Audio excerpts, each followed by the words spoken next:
বাড়িতে বসেই তোমরা কিভাবে একটা সুন্দর হার্বাল টাইপের বডি ওয়াশ তৈরি করে নিতে পারবে, আজকে আমি তোমাদের সাথে সেটাই শেয়ার করব। মার্কেটে যেসব বডি ওয়াশ কিন্তু বিক্রি হয় সেগুলোতে কিন্তু অনেক হার্মফুল কেমিক্যাল থাকে, বাট আজকের যে বডি ওয়াশটা তোমাদেরকে আমি শেখাবো বানাতে, বাড়িতে বসে যেটা বানাতে পারবে, সেটাতে কিন্তু সেরকম কোনো হার্মফুল কেমিক্যাল থাকবে না। এটা মাত্র কিচেনের কয়েকটি ইনগ্রিডিয়েন্টস দিয়ে তুমি বানাতে পারবে, আর যেটা তুমি রেগুলারলি যদি তোমাদের ফুল বডিতে ইউজ করো তাহলে তোমাদের স্কিনের যদি কোনো রকমের সানট্যান থেকে থাকে সেটা রিমুভ হয়ে যাবে এবং স্কিন টোন অনেক ফেয়ার হয়ে যাবে। স্কিন টোনের মধ্যে তুমি চেঞ্জ ওয়ান ওয়াশে কিন্তু লক্ষ্য করবে, যেমনভাবে আমি তোমাদেরকে দেখাচ্ছি। সো হ্যালো বন্ধুরা, warm welcome to my channel. তোমরা দেখছো ডায়েটিশিয়ান শুক্লার হেলদি লাইফস্টাইল। তো চলো এটা বানিয়ে নিই।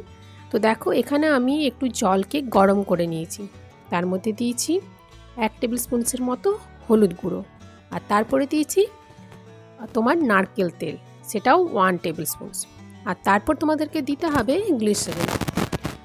এই সবগুলো একসাথে মিশিয়ে আমাদেরকে জলটা কিছুটা গরম করে নিতে হবে, আর তারপর সব শেষে আমাদেরকে দিতে হবে হানি। এই সব ইনগ্রিডিয়েন্টসগুলোই কিন্তু তো আমাদের স্কিনকে কি করে, ময়েশ্চারাইজ করে। আর ড্রাই স্কিন যদি যাদের হবে তারা যদি এই বডি ওয়াশটা ইউজ করো তো তাদের স্কিনও অনেক নর্মাল হয়ে যাবে, এবং এই চেঞ্জটা তোমরা 1 উইকে লক্ষ্য করবে। তো এটা গরম করে নেওয়ার পর এটাকে আমরা ঠান্ডা হওয়ার জন্য ফ্রিজে রেখে দেবো। 2 থেকে 3 ঘন্টার মধ্যে এটা জমে যাবে। এখানে সোপ বেসের জন্য আমি অ্যালোভেরা সোপ বেস নিয়েছি, তোমরা চাইলে পিয়ার্স সোপও ইউজ করতে পারো। আর সবচেয়ে ভালো হয় যদি তোমরা এরকম একটা অনলাইনে এখন ইজিলি পাওয়া যায় এরকম একটা সোপ বেস কিনে নিতে পারো। সেটার এই অংশ কেটে কেটে সামান্য পরিমাণ আমি যেটুকু দেখিয়েছি সেই পরিমাণ নিয়ে সেটা টুকরো করে কেটে মেল্ট করে নিতে হবে। এখানে আমরা ডাবল বয়লার মেথড ইউজ করব, মানে হচ্ছে নিচে গরম জল করে তার উপরে বাটি বসিয়ে এটাকে মেল্ট করে নিতে হবে। তো দেখো এভাবে পুরো মেল্ট হয়ে গিয়েছে আমাদের সোপ বেসটা। এরপর সেই জলের মধ্যে আমরা এই সোপ বেসটা দিয়ে দেবো। এই জলটা অনেকটা ঠান্ডা হয়ে গিয়েছে। এরপর এটাকে আমাদেরকে ফ্রিজে রাখতে হবে। প্রথমে আমি ফ্রিজে রেখেছি শুধু ঠান্ডা করার জন্য, আর তারপর এটাকে আমি ফ্রিজের মধ্যে রাখবো পুরো জমে যাওয়ার জন্য। ঢাকা দিয়ে রেখে দিলেই দেখতে পাবে তোমরা কয়েক ঘন্টার মধ্যেই কিন্তু এটা জমে গেছে, ঠিক এই রকম হয়ে যাবে, জেলির মতো হয়ে যাবে। এটা কিন্তু এখনো পুরোপুরি রেডি হয়নি। তো এরপর আমরা এটাকে কি করব, দেখতেই পাচ্ছ এর কনসিস্টেন্সি কিন্তু অনেকটাই সোপের মতো লাগছে, তাই না? কিন্তু এটা রেডি করতে গেলে আমাদেরকে এটাকে ব্লেন্ড করতে হবে। তো একটা ব্লেন্ডার আমি নেব, বা তোমাদের কাছে যদি মিক্সি জার আছে তাতেও হবে। তার মধ্যে নিয়ে এটাকে আমি কয়েক মিনিট ব্লেন্ড করে নেব।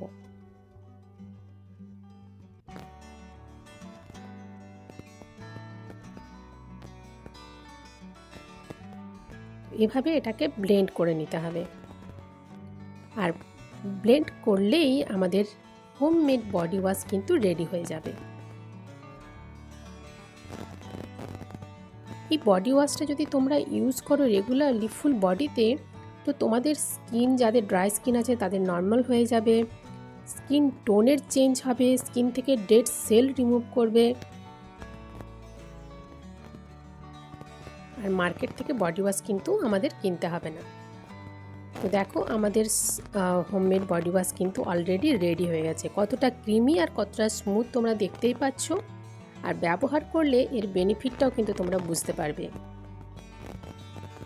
এরপর এটা যে কোনো একটা কন্টেনারের মধ্যে তোমরা রেখে দাও। তোমরা যদি এটাকে ফ্রিজে রাখো তাহলে এটা তো 2 থেকে 3 মাস ঠিক থাকবে, আর যদি ফ্রিজের বাইরে রাখো এটা প্রায় 20 থেকে 25 দিন মতো ঠিক থাকবে। শীতকালে তো অনেক দিন ঠিক থাকে। আর গ্রীষ্মকালে যদি ইউজ করতে চাও সামারের সময়, তখন তোমরা ফ্রিজে রেখে ইউজ করতে পারো। তো বন্ধুরা, তোমরা এইভাবেই বডি ওয়াশ বাড়িতে বানিয়েই কিন্তু ইউজ করতে পারো, আর মার্কেটের যে হার্মফুল কেমিক্যাল আছে তার থেকে নিজের স্কিনকে বাঁচাতে পারো। সো বন্ধুরা, চলো তোমাদেরকে দেখাই এটা ইউজ করার পর প্রথমবারেই আমার স্কিনে কতটা ট্যান রিমুভ হয়েছে। তোমরা যদি এটা প্রথমবার ইউজ করো এবং দুটো হাত পাশাপাশি রাখো, একটা হাতে ইউজ করো আর একটা হাতে ইউজ না করে রাখো, তাহলেই কিন্তু তোমরা বুঝতে পারবে যে এটা কতটা কাজের। তবে তার মানে এই নয় যে প্রথমবারই সব ট্যান একেবারে রিমুভ হয়ে যাবে। এটা তোমাদেরকে রেগুলারলি ইউজ করতে হবে, আর তার ফলেই তোমরা কিন্তু হিউজ চেঞ্জ দেখতে পাবে তোমাদের স্কিন টোনে। সো বন্ধুরা, আশা করব আজকের এই ভিডিওটি তোমাদের জন্য হেল্পফুল হবে এবং তোমাদের পছন্দ হবে। তো ভিডিওটি পছন্দ হয়ে থাকলে ভিডিওটিতে অবশ্যই একটি লাইক করে দেবে, আর অবশ্যই একটা সুন্দর কমেন্ট করে দিও আজকের এই ভিডিও নিয়ে। আর এই রকমই হেলদি টিপস পেতে, আমার হেলদি লাইফস্টাইল রিলেটেড ব্লগ পেতে আমার চ্যানেলটি অবশ্যই সাবস্ক্রাইব করে দাও, আর নোটিফিকেশান বেলটাও কিন্তু প্রেস করে দাও। তো আজকের মতো এই পর্যন্তই, দেখা হবে নেক্সট ভিডিওতে। তো আজকের মতো টাটা।